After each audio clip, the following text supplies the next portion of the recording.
ازيكم عاملين ايه؟ احنا النهارده في قناة مصر مختلفة وهنتكلم عن موضوع شيق ويهم ناس كتير. ايه الموضوع؟ بنتكلم في افلام بتكسر الدنيا في شباك التذاكر بس بعد كام سنة محدش بيفتكرها، وفي افلام تانية بتخسر فلوس في السينما لكن تفضل محفورة في الذاكرة وبتتحول لتحف فنية. ليه بيحصل كده؟ وليه الجمهور بيبعد عن افلام عظيمة فنيا؟ النهارده هنتكلم عن 3 افلام مصرية كانت عبقرية لكنها فشلت تجاريا.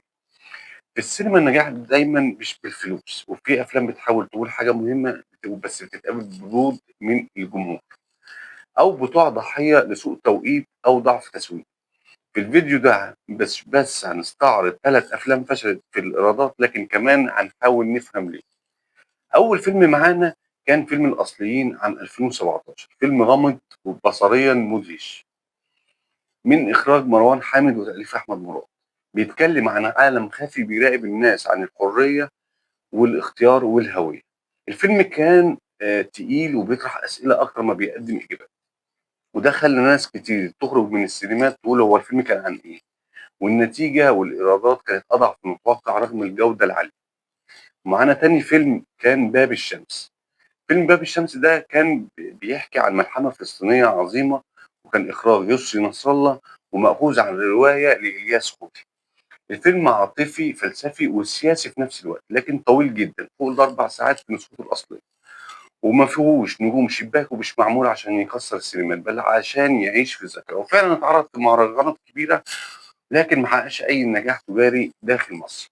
الفيلم اللي معانا رقم 3 هو فيلم ميكروفون، كان عام 2010 وأول فيلم حقيقي عن الموسيقى البديلة في مصر من إخراج أحمد عبد الله وبطولة خالد أبو النجا وفرق مستقلة في اسكندرية.